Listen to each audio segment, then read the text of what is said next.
Hi guys! Hi guys! Welcome sa aking YT channel. Nakalabas ako ng lungga.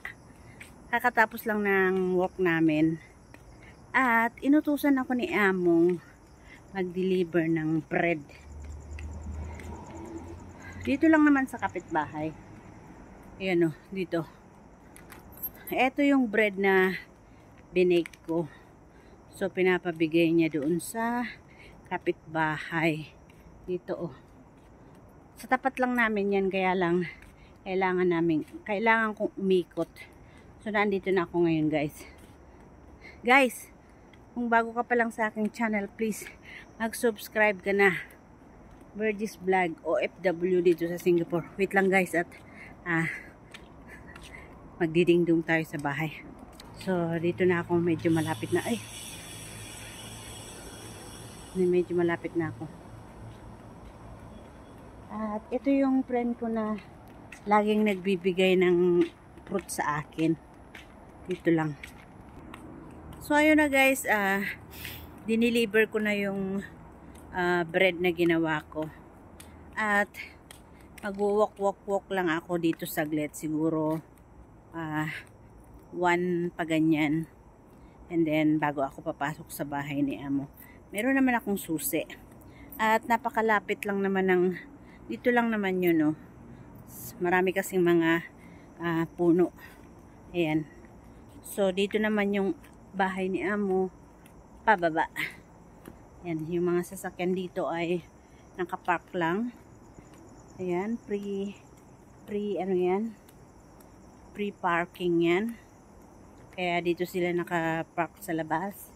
Ilan yan?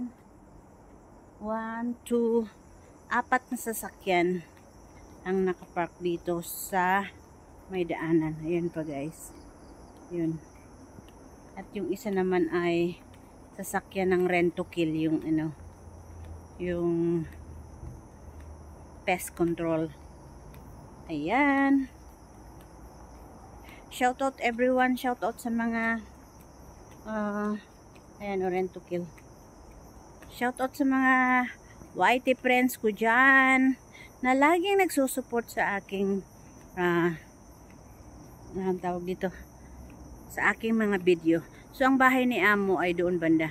Yun yung may nakapark na sasakyan. Pero maglalakad muna ako dito ng saglit lang naman. Parang bubaba yung aking kinain. Yan. At ang gaganda ng mga bahay dito guys. Mga yayamanin. So, dito naman banda ay sa likod niyan ay sementeryo. Yan, dito. Dito banda, sementeryo yan dyan. So, babalik na ako dun sa bahay ni Amo. At baka sabihin niya ba't ang tagal nung katulong ko? Pinag-deliver ko lang ng tinapay. Ba't ang tagal-tagal? So, andito na tayo guys.